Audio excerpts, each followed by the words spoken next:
Bonsoir à toutes, bonsoir à tous. Nous avons donc le plaisir ce soir de poursuivre notre série de conférences autour de Napoléon et la Corse. Nous avons donc reçu plus d'une dizaine d'invités, notamment en mai dernier, et puis depuis maintenant 2 semaines. Nous étions avec Jean Tullard la semaine dernière. Et nous recevons ce soir Éric Anseau. Nous avons le grand plaisir de recevoir donc ce spécialiste, cet historien, maître de conférence habilité à diriger les recherches à l'université de la Sorbonne, historien d'histoire contemporaine, l'histoire du 19e, l'histoire des pouvoirs, l'histoire des sociétés, de l'action publique en France, en Europe notamment. Alors, il a obtenu un grand nombre de prix, mais notamment le Grand Prix de la Fondation Napoléon pour ses travaux sur le Second Empire.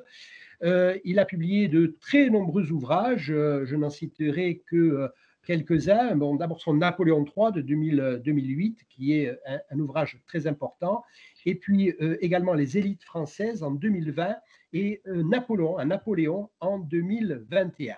Voilà, donc nous sommes très heureux de recevoir cet invité. Je rappelle donc que cette série de conférences a été décidée par une délibération de l'Assemblée de Corse il y a quelques mois, que ces conférences sont organisées en partenariat avec le laboratoire de notre université, le laboratoire LISA CNRS, et également la délégation Corse du souvenir napoléonien. Voilà, ceci étant précisé, je vais laisser la parole à Éric Anseau pour sa communication. Napoléon III, De Gaulle, continuité et discontinuité au sommet de l'État. Merci Éric Anseau d'être parmi nous et vous avez la parole pour votre communication. Un grand merci, Président, cher Jean-Guy Calamani, chers collègues. C'est toujours un plaisir de me retrouver en Corse, même si cette fois-ci c'est en distanciel. D'une part parce que mon épouse est elle-même originaire de Corse, et d'autre part parce que, et ça n'est pas l'un des titres dont je suis le moins fier, je suis citoyen d'honneur de la ville d'Ajaccio. Je vous signale, je viens de l'apprendre juste avant que l'émission ne démarre, par le réalisateur Dominique Lanzala, un documentaire que nous avons tourné l'an dernier qui s'appelle Corse-France, toute une histoire, va être diffusé. Nous en avons la date, le vendredi 19 novembre prochain à 20h45 sur France 3 Viastel. Et je vous invite à le regarder. Et il sera après en multidiffusion sur Public Sénat. Alors effectivement, j'ai intitulé cette conférence Napoléon III de Gaulle, continuité, discontinuité au sommet de l'État, et c'est la commémoration du bicentenaire du décès de Napoléon qui nous donne l'occasion justement de comparer cet étalon absolu, je dirais, de la grandeur française et de la grandeur corse avec deux de ses successeurs à la tête de l'État.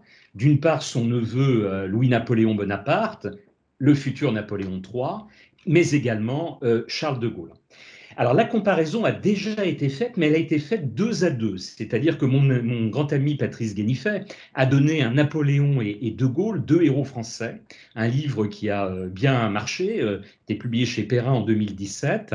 Et mon autre collègue Francis Choisel, de son côté, a comparé Napoléon III et De Gaulle dans un livre qu'il a appelé Bonapartisme et gaullisme, un livre un petit peu plus ancien qui date de 1987. Et nous préparons avec Pierre Branda que vous avez déjà invité, hein, de la Fondation Napoléon, un Napoléon et Napoléon III, Destin croisé pour Perrin, un livre qui devrait sortir en 2023. Et vous allez comprendre tout à l'heure dans ma conférence pourquoi cette date de 2023, qui est aussi une date commémorative, du moins je l'espère, chère à mon cœur, eh bien, fait sens. Alors, 2 à 2, vous voyez, donc dans un cas De Gaulle-Napoléon, dans l'autre Napoléon III De Gaulle, et pour boucler la boucle, ce que nous préparons avec Pierre Banda, Napoléon III. Mais jamais, à ma connaissance, les trois personnages n'ont été réunis, et c'est ce que je vous propose de faire dans cette conférence. Alors, pour les situer en termes d'arrivée au pouvoir, de génération, d'âge, Napoléon III et De Gaulle sont arrivés au sommet puis l'ont quitté à des âges âge bien plus avancé, vous le savez sans doute, que Napoléon. Puisque dans le cas de Napoléon III, il avait 40 ans lorsqu'il est devenu président de la République, en 1848, et il avait 62 ans à la chute du Second Empire, en 1870. Du côté de De Gaulle, alors De Gaulle ne se destinait pas à une carrière politique à la base, il était, vous le savez, colonel, et puis à la faveur de la guerre, il est devenu général de brigade à titre provisoire. Eh bien, il entre en politique en 44, enfin en 40, mais surtout en 44, en prenant la tête du gouvernement provisoire de la République française, mais il a déjà 53 ans. Et quand il quittera le pouvoir, aux critères du milieu du XXe siècle, c'est un vieillard, puisqu'il a presque 79 ans. Rien de tel avec Napoléon. Napoléon entre dans l'histoire avec son coup d'État de Brumaire en 1799, imaginez, à 30 ans seulement. Là, on comparera plutôt Napoléon avec Alexandre le Grand. Et lorsqu'il quitte le pouvoir en 1815, il n'a que 45 ans. 45 ans, c'est l'âge auquel De Gaulle n'est toujours pas entré dans l'histoire. Mais nous sommes aussi face à des contextes qui sont différents, puisque Napoléon, c'est le fils des Lumières, là où Napoléon III, lui, est le fils de la Révolution industrielle, et De Gaulle, très largement, je l'ai montré dans des articles et des biographes prestigieux, bien sûr, dans des biographies, c'est un fils, bien sûr, il a été marqué par la Grande Guerre. Mais un premier point les réunit. Ils sont les seuls parmi nos chefs d'État français de l'époque contemporaine, et nous en comptons une cinquantaine, les seuls avec Louis-Philippe, François Mitterrand et Jacques Chirac à être restés au pouvoir plus de 10 ans. Hein, la durée de vie d'un chef d'État en France est beaucoup plus courte. Hein. Eux, c'est tous les 6, et en particulier nos 3 héros du jour, beaucoup plus de 10 ans. Alors l'analyse que je vous propose aura 3 parties. Dans une première partie, la plus longue, je vais évoquer les aspects politiques, puisque vous allez voir, pour Napoléon, pour De Gaulle, mais aussi pour Napoléon III, en position intermédiaire, la politique détermine absolument tout.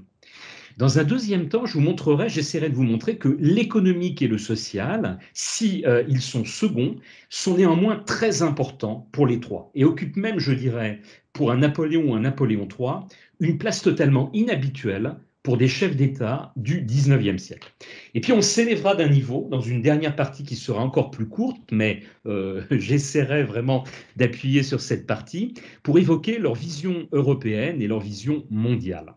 Alors commençons par leur volonté politique. Ce sont 3 destins qui sont forgés dans l'adversité, des personnalités qui ont cru en leur étoile extrêmement tôt et qui se sont vus, c'est mon collègue et ami Jean Garrigue qui utilise l'expression d'homme providentiel, tous les 3, ils se sont vus comme des hommes providentiels. 3 figures, et ça aussi c'est un point commun, qui sont passées par une formation militaire qui les singularise du personnel politique traditionnel, et cette formation militaire qui va leur apprendre à gouverner, leur donner l'habitude du contrôle et leur enseigner, c'est fondamental bien évidemment dans l'art de la guerre, que toute erreur, si infime soit-elle, peut avoir de très graves conséquences. Ce sont 3 disciples de Machiavel, 3 réalisateurs de coups d'État pour prendre le pouvoir. Alors bien sûr, Napoléon Bonaparte, les 18 et 19 Brumaire en 8, 9 et 10 novembre 1799, ou pour s'y maintenir. Là, c'est le cas de Louis-Napoléon Bonaparte, qui était président de la République en exercice et qui, pour se maintenir au pouvoir, ce que lui refusait l'Assemblée de l'époque de prolonger son mandat, a réalisé un coup d'État le 2 décembre 1851, ou pour y revenir, mais dans le cas de De Gaulle, le terme de coup d'État est un peu plus discutable, bien sûr, le 13 mai 1958, mais tous les 3 en profitant d'un contexte de crise et en fait de l'incapacité des dirigeants politiques d'alors à résoudre cette difficulté. Pour Bonaparte, c'est le Directoire avec la guerre extérieure. Pour Louis-Napoléon Bonaparte, c'est le contexte de la Deuxième République avec l'impasse constitutionnelle. Et pour le général de Gaulle, c'est une autre impasse politique peut-être, celle de la Quatrième République, avec en tout cas une impossibilité qu'a cette Quatrième République à se sortir du piège algérien. 3 hommes d'État qui ont su discerner, c'est très important, le sens de l'histoire. Louis-Napoléon Bonaparte, en position intermédiaire entre les 2 autres, assume totalement sa source d'inspiration qui lui vient de son oncle. Il a vécu par sa mère, la reine Hortense, dans le culte cet empereur, et il en fait une lecture de son œuvre à partir du mémorial de Sainte-Hélène. Il était jeune au moment où le mémorial de Sainte-Hélène est sorti, hein. Nous sommes en 1823, c'est 1 an et demi après la mort de Napoléon à Sainte-Hélène, et il a 15 ans hein, seulement, Louis-Napoléon Bonaparte, et il va faire de ce livre son bréviaire en quelque sorte, au point de le citer constamment dans ses propres ouvrages. J'évoquais tout à l'heure son coup d'État. Imaginez l'audace, il va réaliser son coup d'État un 2 décembre. Et le 2 décembre, je vous le rappelle, c'est le jour anniversaire du sacre de Napoléon Ier et de sa plus belle victoire, la bataille d'Austerlitz. Et constamment, tout au long de sa carrière, il va affirmer prendre pour modèle eh bien, son oncle, y compris dans le préambule de la Constitution qu'il va rédiger avec ses proches au lendemain de son coup d'État, la Constitution du 14 janvier 1852, il y cite nommément son oncle, Napoléon Ier. Alors de son côté, De Gaulle a pu invoquer sa légitimité contre la légalité en juin 1940 hein, pour se réfugier en Angleterre et en appeler à la résistance contre le maréchal Pétain, en une formule d'ailleurs qui n'est pas sans rappeler Napoléon et Napoléon III, mais avec des petits bémols parce que à l'époque, au milieu du XXe siècle, Napoléon et plus encore Napoléon III étaient devenus impopulaires. Donc voilà une formule que l'on trouve chez De Gaulle, hein, je vous l'ai retrouvée. Les deux empires avaient pour un temps empêché la dispersion, et on peut les en créditer, mais moyennant la dictature, dit Charles de Gaulle. Donc vous voyez, il est un petit peu dur. Vous retrouvez cette formule, d'ailleurs, sous une forme légèrement différente, dans les Mémoires d'espoir, parus chez Plon en 1970. Euh, alors, je dirais que, eh bien, il ne le fait pas. Pourquoi cette référence à Napoléon et à Napoléon III? Parce que Raymond Aron, dès la période de la Deuxième Guerre mondiale, avait comparé en fait Charles de Gaulle à Napoléon, et il avait comparé en particulier en disant attention, ce général est un général brillant, il sauve l'honneur de la France, mais s'il venait un jour à exercer des fonctions politiques, il faudrait s'en méfier sans doute, car il pourrait devenir peut-être un nouveau Napoléon Bonaparte. Et puis, sous la 4e République, vous avez un jeune historien, un jeune normalien qui s'appelle François Furet, qui par la suite fera une très très belle carrière. Il écrit à l'époque dans France Observateur, hein, qui donnera ensuite l'Observateur puis le Nouvel Obs. Et François Furet est très critique vis-à-vis de Gaulle et a tendance aussi à le comparer à Napoléon ou à Napoléon III. Et à la suite, on le sait, Jacques Duclos, le secrétaire général du Parti communiste, François Mitterrand, avec son ouvrage Le coup d'État permanent, fera la comparaison.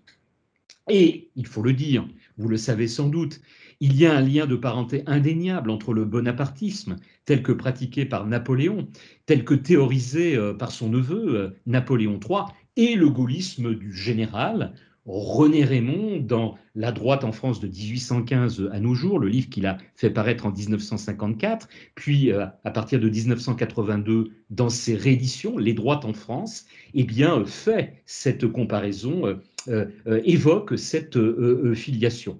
Et Francis Choiseul, dont j'ai cité le nom tout à l'heure aussi, fait bien évidemment la comparaison entre le bonapartisme et le gaullisme. Alors, comme Napoléon, ses deux successeurs, Napoléon III et De Gaulle, ont la même conviction qu'à chaque peuple doit correspondre en fait une constitution. Et je vais vous citer Louis-Napoléon Bonaparte.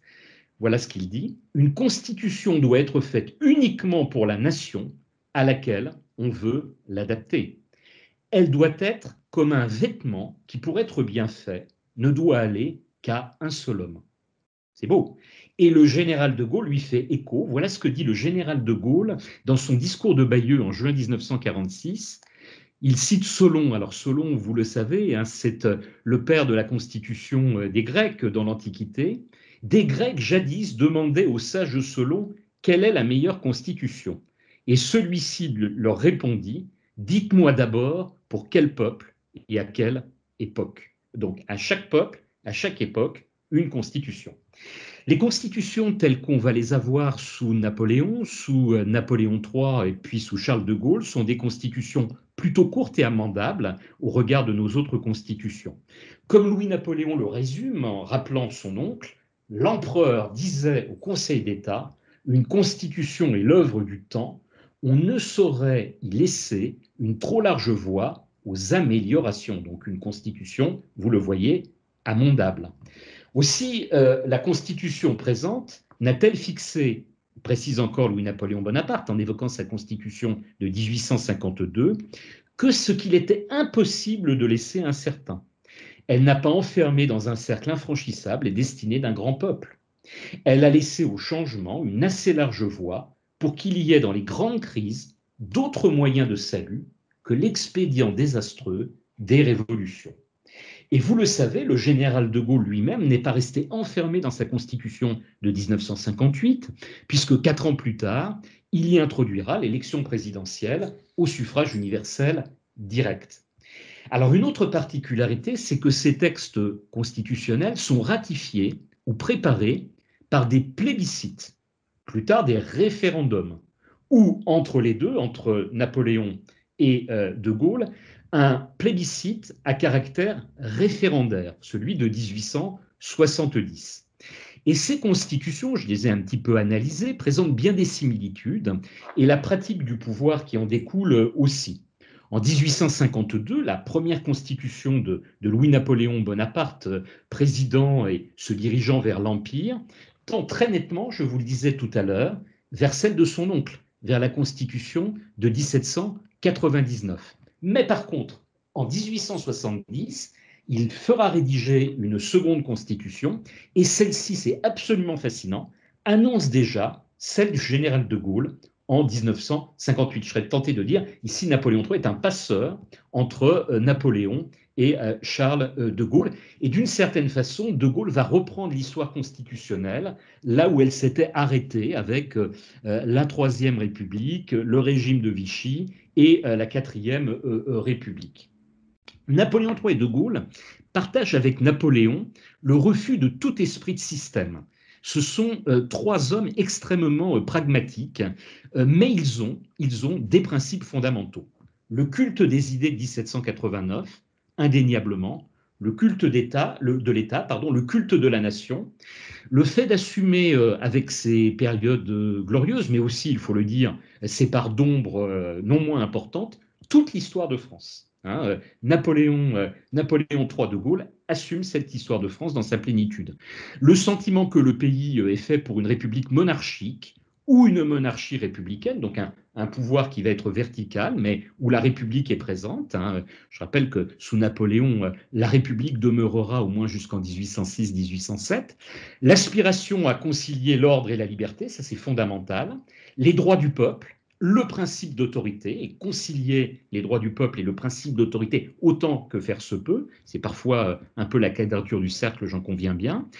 La certitude également que l'homme d'État, animé d'une volonté, est en capacité de pouvoir réaliser des choses, la conviction de la nécessité d'un exécutif fort qui soit pleinement responsable de ses actes devant le peuple souverain et qui établisse un lien direct et permanent avec lui.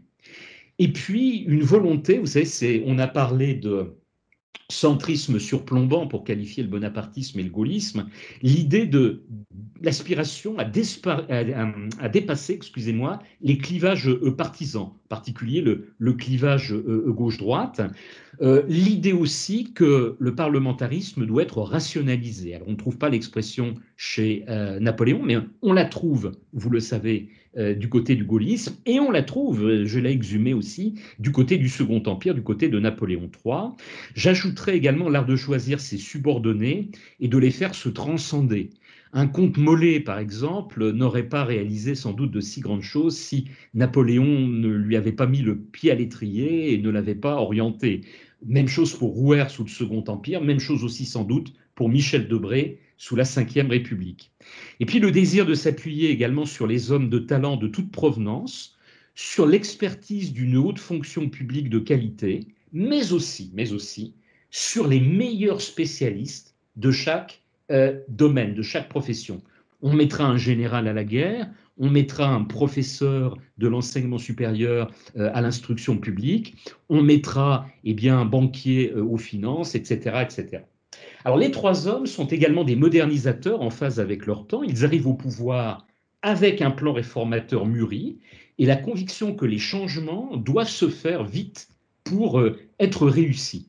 L'année qui va suivre le coup d'État du 2 décembre, et vous le savez aussi, les années 44-45 d'une part et 58-65 de l'autre, sont des échos en fait du consulat de Napoléon Bonaparte, hein, et des moments qui ont été dans l'histoire de France des moments d'intenses réformes.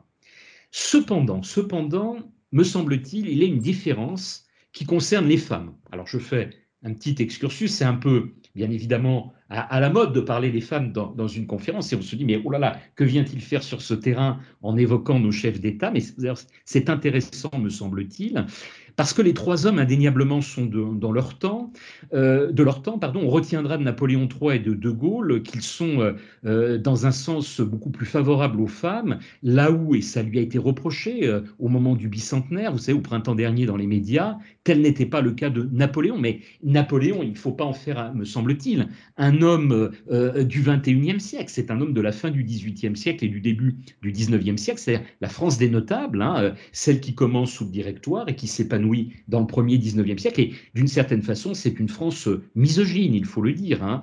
Non seulement il n'y a pas d'égalité homme-femme, mais il y a même une régression par rapport à des périodes où les femmes avaient plus de liberté, l'époque médiévale, l'époque moderne, bien évidemment, l'époque des Lumières. On pensera ici au salon des Lumières. Le Code civil de 1804, indéniablement, vous le savez, fait de l'épouse une inférieure, une mineure, et la place dans l'entière dépendance de son époux. Je dirais même plus pour son malheur. L'un des rares comptes rendus du Conseil d'État que l'on a conservé, où Napoléon Bonaparte prend la parole, c'est précisément celui où le statut de la femme est étudié, et on voit que non seulement il approuve, mais il appuie des mesures qu'on qualifiera aujourd'hui de misogynes, et on a conservé de Napoléon Bonaparte quelques formules. Alors je vous les livre, hein, encore une fois, c'est pas, je le répète bien, pour vous montrer que c'est un affreux personnage, loin de moi cette idée, mais simplement, effectivement, c'est un homme de son temps.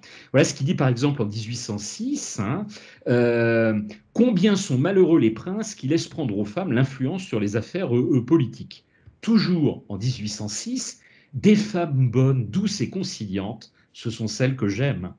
Et puis en 1816, mesdames, écoutez bien, la femme appartient à son mari comme la pomme au propriétaire du pommier. C'est peut-être la citation la plus dure. Alors, rien de tel, bien sûr, chez Napoléon III ou chez Charles de Gaulle. Napoléon III, ici, est aiguillonné par son épouse, l'impératrice Eugénie. On retiendra qu'il aide les filles mères, par exemple, hein, en leur donnant de l'argent pour les aider à s'installer dans la vie. On retiendra aussi que c'est sous son règne que Victoire d'Aubier devient la première bachelière en France, en 1861.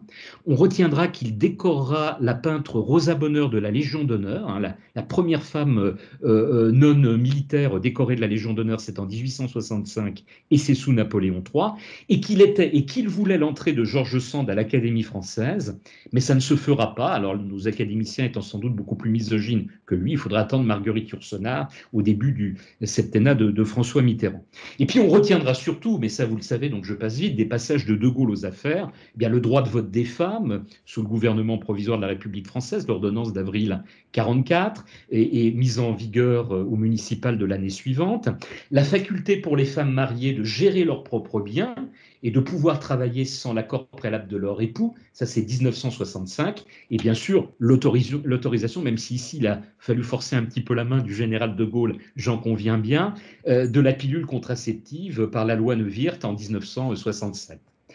Alors pour terminer cette partie politique, pour la conclure, Napoléon III et De Gaulle jouissent indéniablement d'une très grande popularité au regard de nos autres chefs d'État, mais ils sont aussi, il faut le dire, extrêmement clivants. Aujourd'hui, l'image de Gaulle, on le voit dans les sondages d'opinion, est très très haute. Je rappellerai que quand il était aux affaires, ça n'était pas forcément le cas. Et il n'y avait pas de sondage d'opinion à l'époque de Napoléon ou de Napoléon III, mais on sait par des manifestations, par des rapports de préfets, qu'il pouvait être contesté. Il comptait des ennemis irréductibles, dont certains d'ailleurs ont attenté à leur vie. Et ça, alors c'est pas un attentat à l'œuf dur, là c'est un des attentats qui mettent en péril la vie du chef d'État. Pour Napoléon Bonaparte, c'est l'attentat de la rue Saint-Nicaise, le fameux attentat de la machine infernale. Pour Napoléon III, c'est l'attentat d'Orsini en 1858. Et bien évidemment, pour le général de Gaulle, on a en tête l'attentat du Petit Clamart. Ils réchapperont tous, parfois miraculeusement, il faut le dire.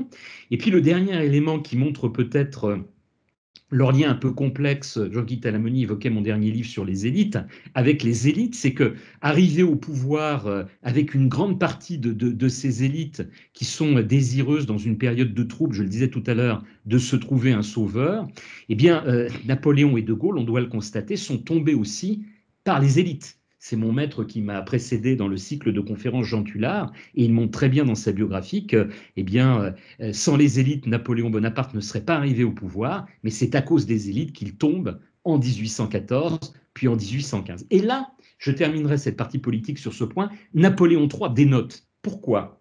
Eh bien parce qu'il va s'imposer, lui, contre la majorité des élites. C'est donc pas les élites qui le mettent au pouvoir, loin s'en faut, c'est le peuple qui le met au pouvoir.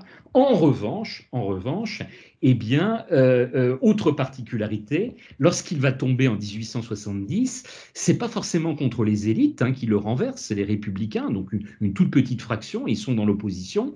Il venait de réussir à rallier les droites. C'est l'un des rares moments, je suis intervenu dans ces politiques dimanche sur cette question, l'un des rares moments de l'histoire de France où les droites étaient rassemblées en 1870. Alors passons maintenant dans un deuxième temps à l'importance des considérations économiques et sociales chez ces trois hommes. Les trois dirigeants, nos trois chefs d'État, font passer, je le disais tout à l'heure, la politique avant toute autre considération, mais, c'est ça qui est très important, ils se préoccupent beaucoup plus des questions économiques et sociales que la plupart des chefs d'État de leur temps. Sachez par exemple, c'est peu connu pour les deux premiers en tout cas, qu'ils envisagent une représentation politique des intérêts économiques et sociaux dans un parlement. Napoléon Bonaparte faisait une place aux intérêts économiques dans la constitution de la République italienne en 1802. Et puis quand il revient au pouvoir dans les 100 jours, vous avez l'acte additionnel aux constitutions de l'Empire en 1815, les industriels et les négociants ont des sièges qui leur sont réservés à la Chambre des députés. C'est un cas unique dans l'histoire de France. Son neveu, Louis-Napoléon Bonaparte, Napoléon III, va en faire entrer massivement dans les assemblées, en particulier dans le corps législatif, grâce au système de la candidature officielle. Quant à De Gaulle, vous le savez, c'est ce qui entraînera en partie sa chute, il projetait en 1969 de fusionner le Sénat et le Conseil économique et social. Alors les trois sont surtout convaincus que la confiance publique est le préalable indispensable dont les acteurs économiques ont besoin pour développer leurs affaires. Et il en découle bien évidemment dans leur esprit la nécessité d'institutions stables. Donc vous voyez, politique et économique sont liés. Napoléon, eh bien, petit rappel, c'est le créateur de la Banque de France.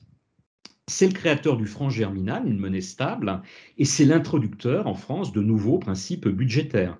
C'est l'homme également qui demande des rapports quotidiens sur la situation de la trésorerie, sur le prix des denrées. Alors, il y a une arrière-pensée, bien évidemment. Il ne faut pas que le prix des denrées soit trop élevé, sinon on risque des révoltes. Il a peur d'émeutes. Mais c'est aussi, bien évidemment, pour que le peuple soit bien nourri. Il demande des rapports quotidiens aussi sur le cours de la rente, sur la qualité des récoltes, sur les difficultés des entreprises. Napoléon III, de son côté, par contre, annonce, je dirais, plus De Gaulle qu'il est ici l'héritier de son oncle, me semble-t-il. Il prête parfois à son oncle des pensées que je dois constater, il n'a pas toujours eu, et il a tendance à prendre pour argent comptant l'affirmation de sa mère. Vous savez que la reine Hortense avait un lien très très étroit avec Napoléon Bonaparte, dont elle était à la fois la belle-fille, la fille adoptive et bien aimée, on peut le dire, de Napoléon. Donc elle donnait au petit garçon, Louis-Napoléon Bonaparte, une image absolument idyllique de son oncle Napoléon. Et Hortense disait que Napoléon avait une très forte préoccupation pour les ouvriers. je ne dis pas qu'il se désintéressait complètement des ouvriers, mais c'est en grande partie exagéré. En revanche, Louis-Napoléon Bonaparte, qui va prendre cette assertion pour argent comptant, lui, indéniablement, il se dira d'ailleurs lui-même socialiste, va avoir une grande préoccupation pour les ouvriers. Il est marqué par l'industrialisation, c'est un enfant, je vous disais tout à l'heure, du romantisme, mais aussi de la révolution industrielle. Il est marqué par la question sociale qui en découle, et il n'hésite pas à s'inspirer dans ses jeunes années de la Constitution de 1793. Il n'hésite pas à citer Robespierre également. Voilà l'une de ses formules. Le but de la société est le bonheur commun. Les secours publics sont une dette sacrée. La société doit la subsistance aux citoyens malheureux, soit en leur procurant du travail, soit en assurant les moyens d'exister à ceux qui sont hors d'état de travailler. Ce n'est pas encore l'État-providence, mais vous voyez que ça y ressemble un peu. Et il publiera, vous le savez peut-être, il connaîtra des difficultés dans sa jeunesse, il sera incarcéré au fort de Ham, et il écrira là-bas, dans cette forteresse, un ouvrage qui va devenir un best-seller, qui s'appelle L'extinction du paupérisme, au milieu des années 1840. Et dans ce travail, il soulignera que les riches doivent comprendre la nécessité d'un impôt redistributif. Alors, en 1840, c'est quand même très neuf comme approche. Il ajoutait, à la suite de ça, c'est pour votre bien, messieurs les riches, parce que la paix sociale est à ce prix. Et il a cette formule, la pauvreté ne sera plus séditieuse lorsque l'opulence ne sera plus oppressive.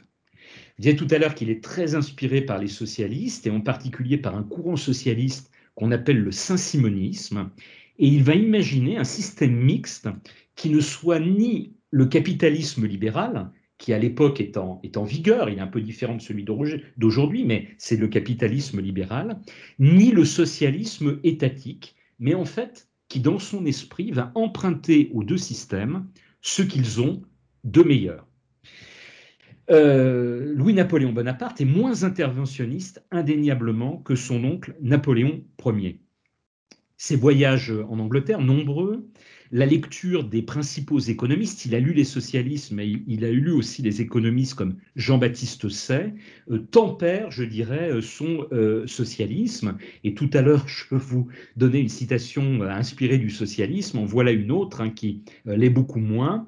Il faut éviter cette tendance funeste qui entraîne l'État à exécuter lui-même ce que les particuliers peuvent faire aussi bien, voire mieux que lui.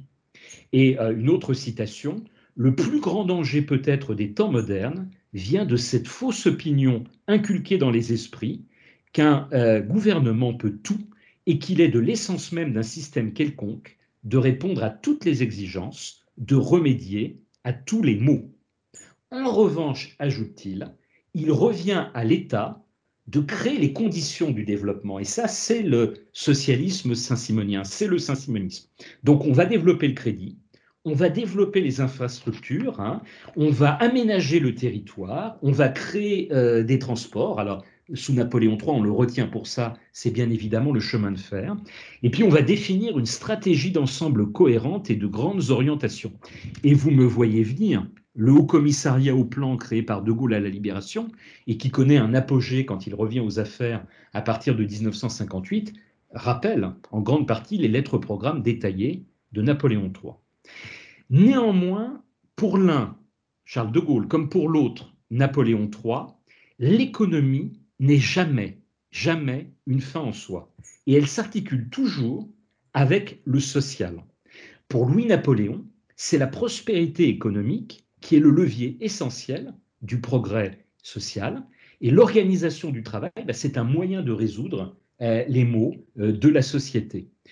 Et l'ouvrier doit toujours être associé à la marche de l'entreprise et doit tirer les dividendes lorsqu'elle réussit, et bien de la réussite de cette entreprise. Vous savez que De Gaulle lui fait écho, c'est même troublant, voilà une citation du général De Gaulle, c'est l'économie qui me paraît l'emporter sur tout le reste parce qu'elle est la condition de tout et en particulier la condition du progrès social.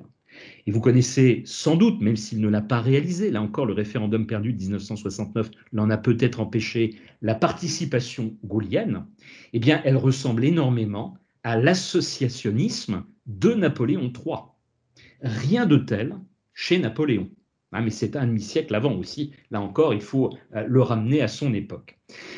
En revanche, il y a un élément qui singularise Napoléon III, indiscutablement de Napoléon, des dirigeants de son temps, et même d'une certaine façon du général de Gaulle, c'est qu'il rompt avec l'équilibre budgétaire. Au XIXe siècle, on était très très attaché à l'équilibre budgétaire, et Napoléon III et ses conseillers vont inventer la notion de dépenses productives. Je ne fais pas une histoire des impôts aujourd'hui, et lui, il va être attaché à développer, pour que les impôts n'augmentent pas trop, les emprunts, les grands emprunts.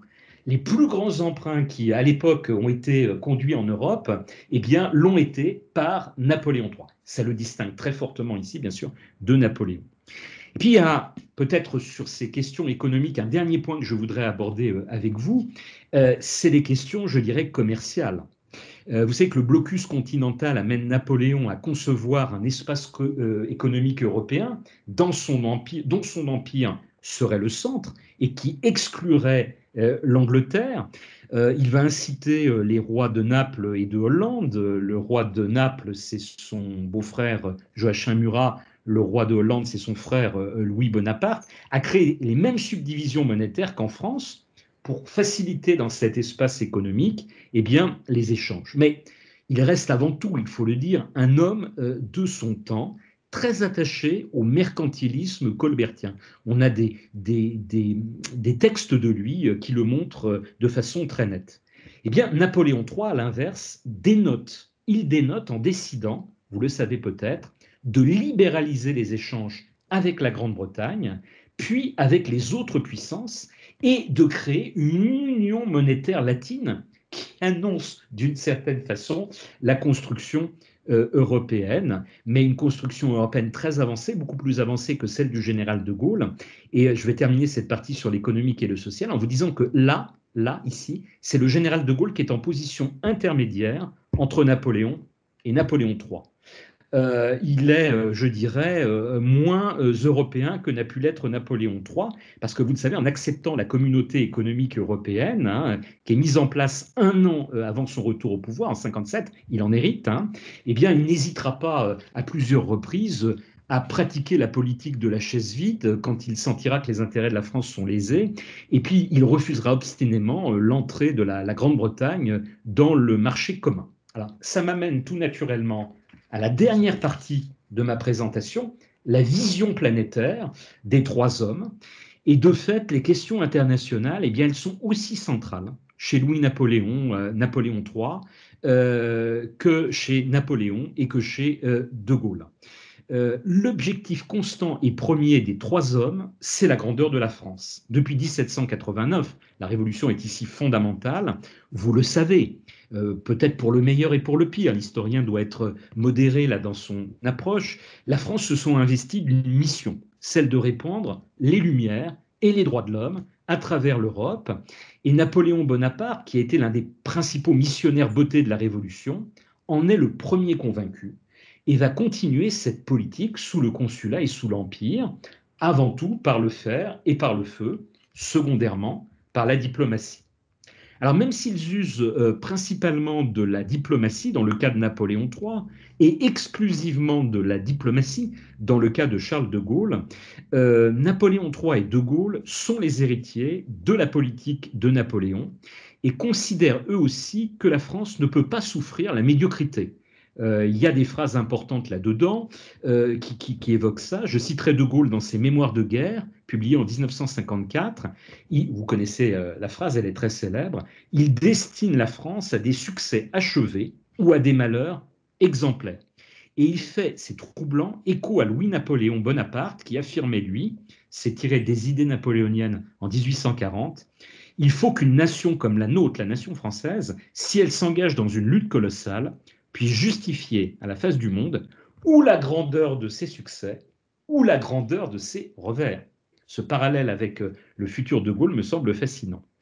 En ce domaine aussi, Louis-Napoléon Bonaparte défend son oncle qui, et là c'est la lecture de la reine Hortense, c'est la lecture du mémorial, n'aurait entrepris que des guerres défensives pour protéger et répandre les bienfaits de la Révolution et aurait cherché à libérer les peuples asservis, à bâtir une Europe plus juste, à garantir la paix par une large confédération de nations, avant que, ô horreur, le congrès de Vienne de 1814-1815 n'anéantisse tous ces projets. Alors, je ne dis pas que c'est totalement faux, bien évidemment, mais c'est peut-être pousser le bouchon un petit peu loin en glorifiant Napoléon d'avoir totalement voulu libérer tous les peuples européens. Mais ce qui est intéressant, c'est de voir que Louis-Napoléon prend ces textes-là au pied de la lettre et il est l'inventeur, lui, il est le principal promoteur, vous le savez sans doute, du principe des nationalités. Il va défendre le droit des peuples à disposer d'eux-mêmes et il voit l'émergence, il est l'un des premiers avec Tocqueville à la voir, de deux géants, la Russie et les États-Unis d'Amérique. J'ai retrouvé un texte de lui du début des années 1840 qui dit que ce sont les deux géants de demain. Et donc, et on dit aussi que Napoléon Bonaparte l'avait prophétisé. Eh bien, lui va théoriser cela. Et que va dire Louis-Napoléon Bonaparte? Eh bien, que seule une Europe qui s'organise autour de la France, pour que la France puisse continuer à faire entendre sa voix, pourra faire pièce à la Russie d'un côté et aux États-Unis de l'autre. Alors, dans cette optique, et c'est très intéressant, il considère dans ces années 1840 que l'expansion coloniale, c'est un facteur de dispersion de l'énergie nationale. Il est totalement contre, Louis-Napoléon Bonaparte, toute forme d'expansion coloniale, mais devenu chef de l'État, ça arrive souvent avec nos dirigeants, il se ravise complètement et même lorsqu'il deviendra empereur, eh bien, il va accroître l'empire colonial français. C'est l'implantation en Nouvelle-Calédonie, c'est l'implantation au Sénégal, c'est l'implantation en Cochinchine, donc le point d'ancrage avant l'Indochine bâtie sous la Troisième République. Et puis, bien évidemment, je mets tout un tas de guillemets à ça, hein, bien sûr, la pacification, c'est le mot qu'on utilisait à l'époque, de l'Algérie, qui va s'achever au milieu de son règne en 1857, 58, 59. Alors néanmoins, et c'est très intéressant, y compris pour des débats politiques et des figures qu'on voit émerger sur notre scène politique avec l'optique de la présidentielle 2022, lui considère que l'assimilation arabo-musulmane à la métropole est totalement impossible. L'assimilation, c'est une idée qui arrivera beaucoup avec la Troisième République, mais que nos dirigeants n'ont pas forcément avant, et en particulier Napoléon III. Napoléon III regarde ce que font les Britanniques, et il est très inspiré par le modèle britannique, qui est un modèle davantage d'association, et il est l'inventeur, Napoléon III, de cette idée du royaume arabe. Et ce qui est très intéressant, alors là on a des textes, vous savez que De Gaulle était très prudent, et il hésitait à se comparer à Napoléon et à Napoléon III, mais il y a un point où il rend hommage à Napoléon III, c'est bien sur le plan de la politique algérienne. On a des textes de lui où il dit « Mais quelle bêtise a-t-on fait de ne pas appliquer ce que voulait Napoléon III pour l'Algérie et au contraire d'appliquer la politique républicaine? Cela nous aurait évité, bien évidemment, beaucoup de malheurs. » Et ces hommes, eh bien, Napoléon III et De Gaulle vont se poser en champions d'une troisième voie entre les grands, en adversaires des blocs, en défenseurs des nationalités. Comme Napoléon III voulait réviser l'ordre du Congrès de Vienne de 1815, vous le savez, De Gaulle va jeter un coup de pied dans la fourmilière du monde de Yalta. Et ces changements, par contre, doivent s'opérer dans son esprit par la diplomatie, par la médiation de grands congrès internationaux et pas par les armes. La saine concurrence que les États souverains doivent se livrer, elle est économique et elle n'est pas du tout militaire. Et je vous citerai ici la réponse que fait De Gaulle, que j'ai retrouvée pour cette conférence, au toast du président bolivien. C'est un texte du 28 septembre 1964. Voilà ce que dit De Gaulle, que chaque peuple transforme en émulation créatrice et productrice par rapport aux autres nations ce qui fut et demeure trop souvent rivalité d'ambition. Et il fait ici écho au discours de Louis-Napoléon à l'exposition de l'industrie, le 31 août 1849, donc plus d'un siècle avant. Voilà ce que disait le président Louis-Napoléon Bonaparte. Aujourd'hui, c'est par le perfectionnement de l'industrie, par les conquêtes du commerce, qu'il faut lutter avec le monde entier et pas avec les armes. Et l'un et l'autre vont même dépasser l'horizon européen. Je vous ai parlé de l'Europe, mais ils voient beaucoup plus loin. Mais c'était aussi le cas de Napoléon Ier, de Napoléon Bonaparte. Lors de la campagne d'Égypte, eh bien, vous le savez, Bonaparte avait repris de l'Antiquité ce projet, ce beau projet de canal à travers l'isthme de Suez. Eh bien, c'est son neveu, Napoléon III, qui va le réaliser.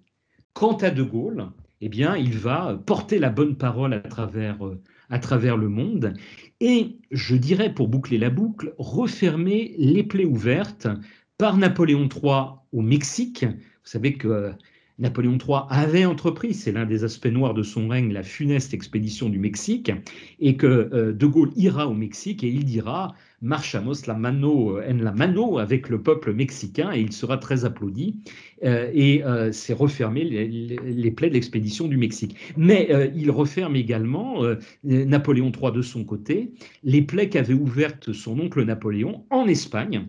Il épousera, je le disais tout à l'heure, eh bien, Eugénie de Montijo, qui est la fille d'un grand d'Espagne.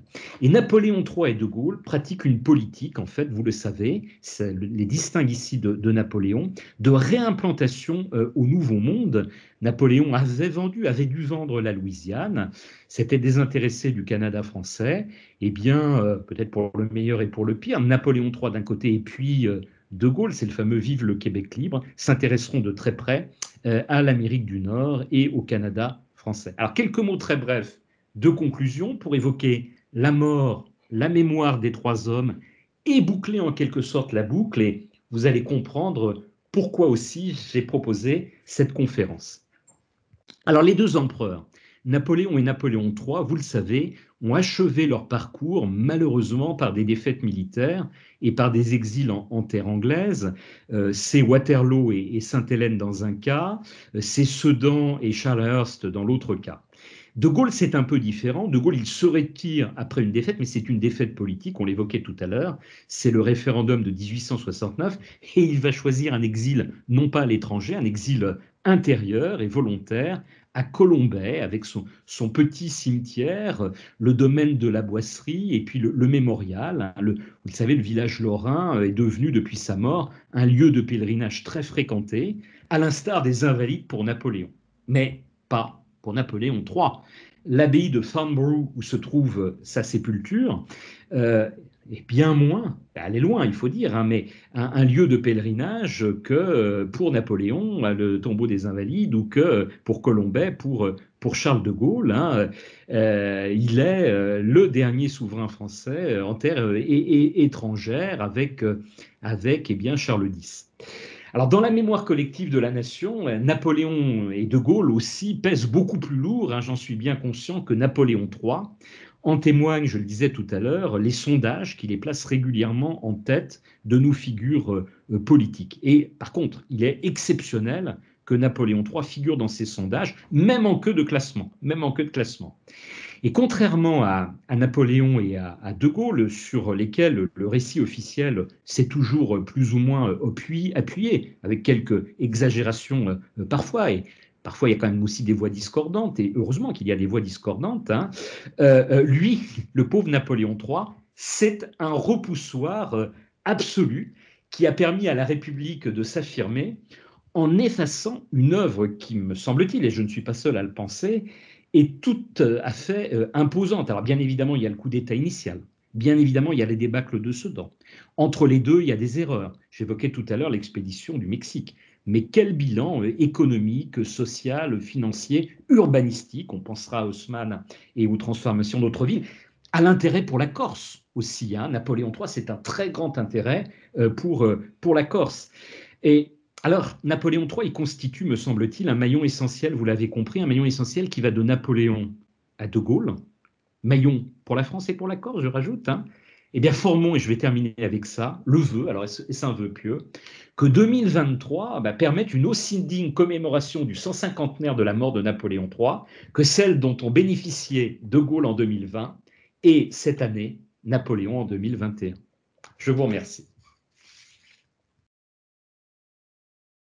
Merci, cher Éric Anceau, cher collègue, pour cette communication tout à fait passionnante. Et c'est vrai que cette idée d'avoir fait surgir entre ces deux grandes figures envahissantes que sont Napoléon Ier et De Gaulle, celle de Napoléon III, un peu oubliée par, c'est vrai, par les Français, par les Corses également, bien que les Corses aient gardé en tête quand même qu'il a fait un certain nombre de choses que son oncle n'avait pas faites dans l'île. Il faut dire que malheureusement pour lui, Napoléon III a eu un ennemi très puissant, c'est Victor Hugo. Et sa postérité en a souffert considérablement, parce que lorsque vous avez sur le dos, effectivement, quelqu'un qui a ce talent et cette puissance éditoriale, Napoléon le Petit, c'est vrai que c'est difficile de s'en remettre. Voilà, mais il y a eu déjà un certain nombre de tentatives de réhabilitation en quelque sorte. Je me souviens que Philippe Séguin avait écrit donc sur Napoléon III, sur Louis-Napoléon le Grand, disait-il. Et c'est vrai que s'agissant de la Corse, il y a quand même une sensibilité particulière, et j'en veux pour preuve cette exposition il y a 2 ans au musée de Bastia qui était tout à fait passionnante. Donc, encore une fois, vraiment, je crois qu'il faut remercier Éric Anseau d'avoir hissé donc Napoléon III, ne serait-ce que le temps d'une communication à la hauteur de ces 2 illustres personnages. Alors, comme à l'accoutumée, je vais donner lecture d'un certain nombre de questions qui ont été faites pour Éric Anseau par nos auditeurs et nos auditrices, les internautes.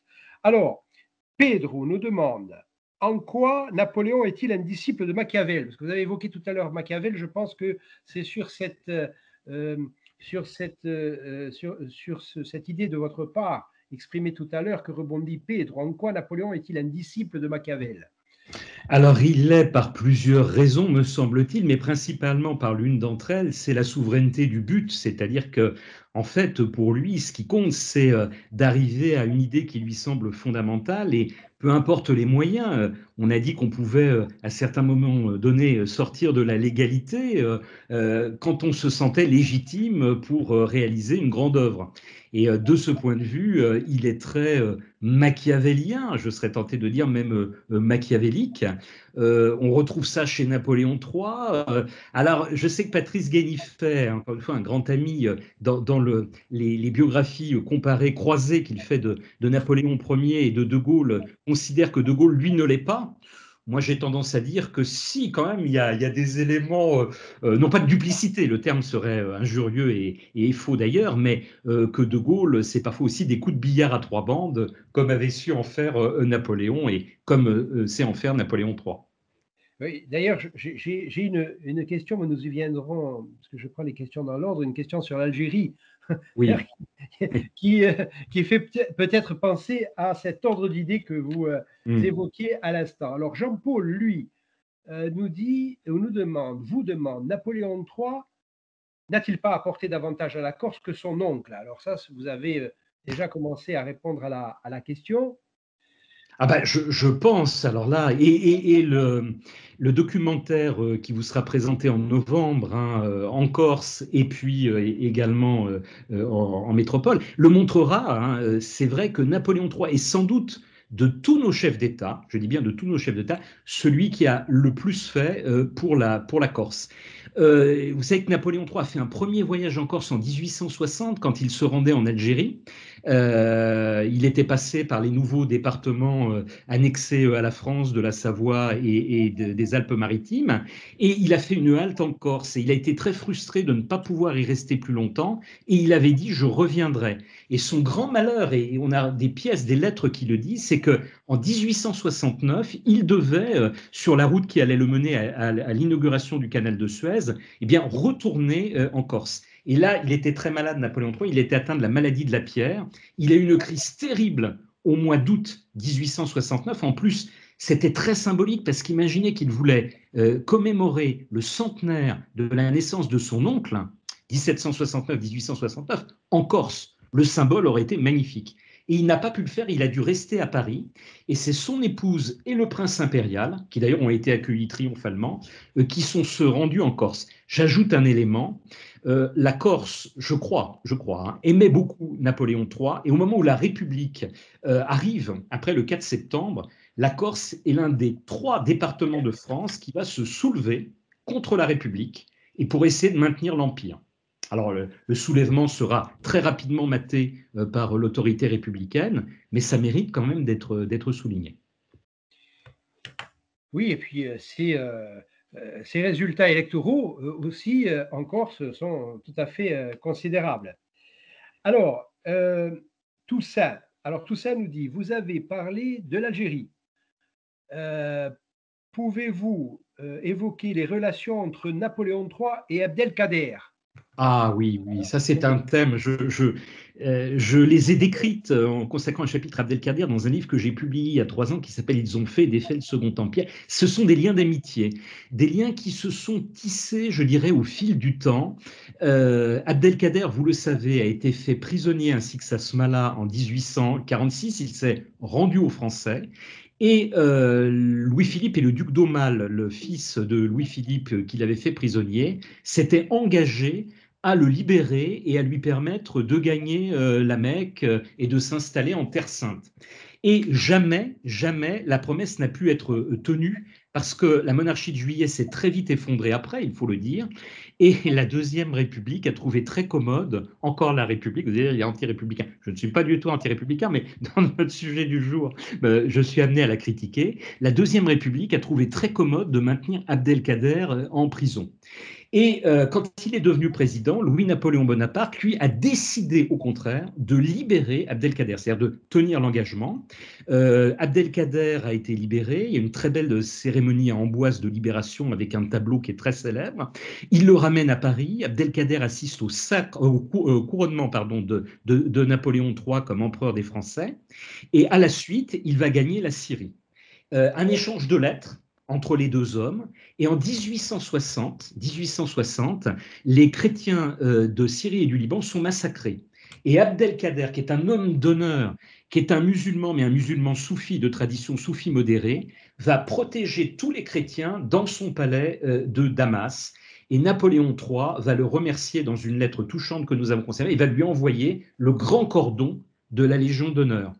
Abdelkader reviendra à Paris en 1867 à l'exposition universelle, il tombera dans les bras de Napoléon III et au moment de la chute de l'Empire, il se désolera que son ami ait quitté le pouvoir et il ne comprendra pas la République. Alors, bon, il se trouve que je travaille beaucoup sur la laïcité, mais là, je vais vous dire la réalité. Eh bien, il trouvait que la République était trop hostile à ses yeux aux religions et il déplorait des régimes qui, comme le Second Empire, avaient su tisser des liens entre le politique et le religieux plus étroits. Et on a des témoignages d'Abdelkader où il disait, mais pourquoi les Français se sont séparés de Napoléon III? Donc vous voyez, un lien très étroit entre l'émir et le souverain.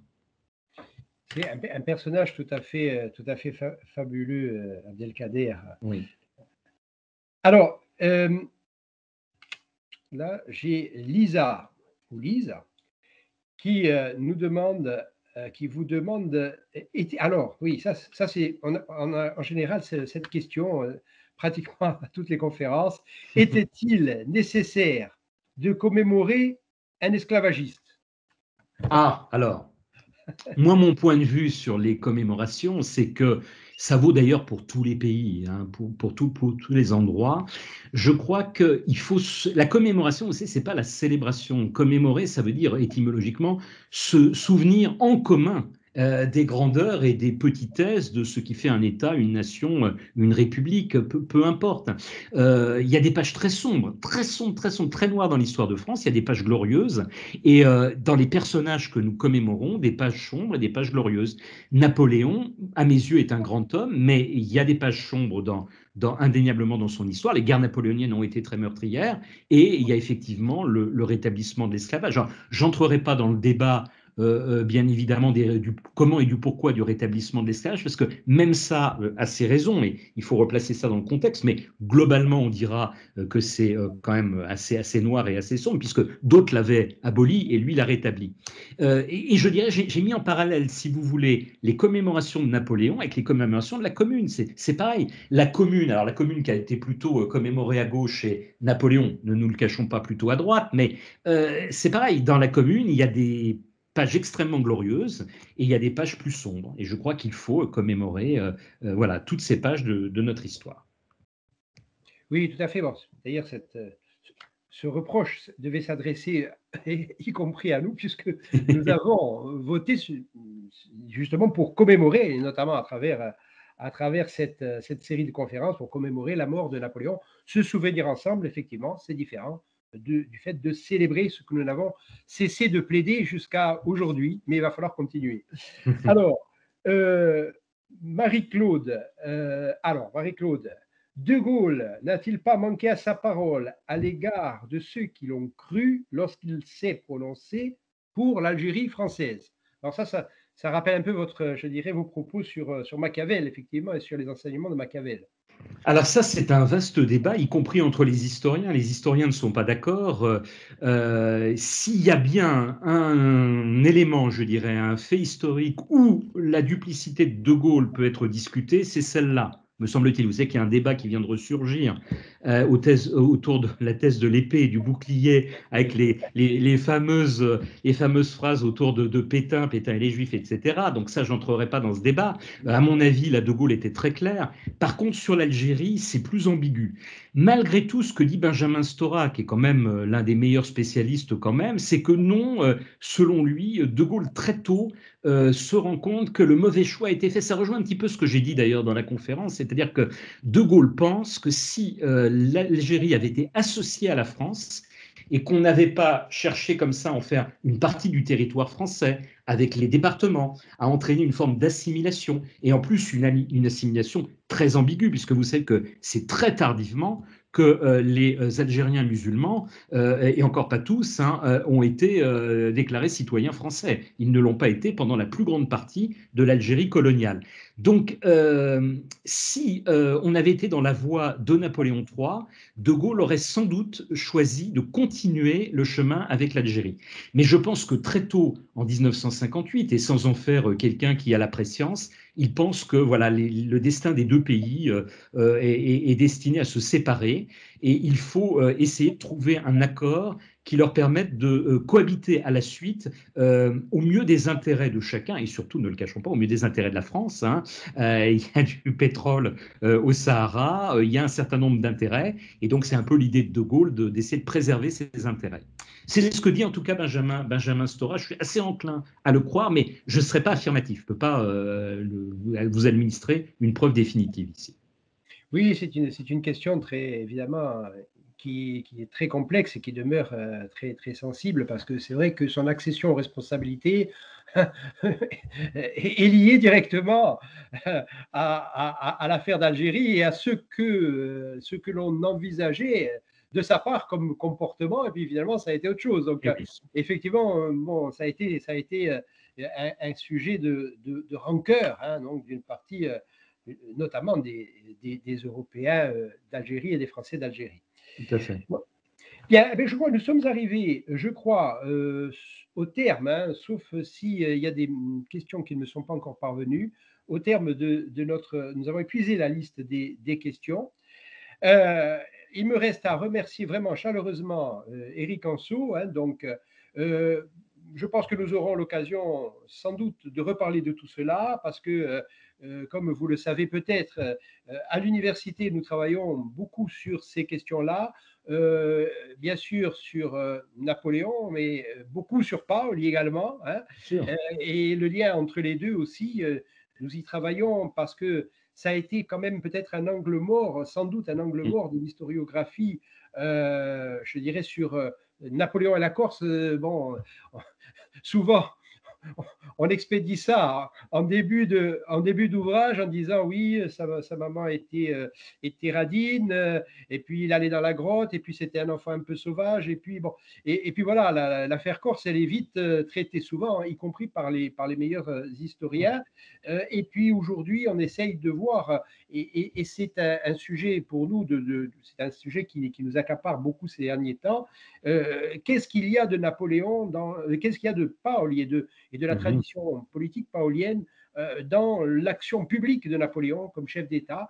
Et je crois qu'il y a un certain nombre de démonstrations convaincantes qui sont en train d'être faites par notamment plusieurs chercheurs de notre université. Nous continuons à travailler avec les collègues continentaux et avec des collègues qui viennent un petit peu aussi de toute l'Europe. Voilà. Donc, merci à Eric Anso, et j'espère à très bientôt.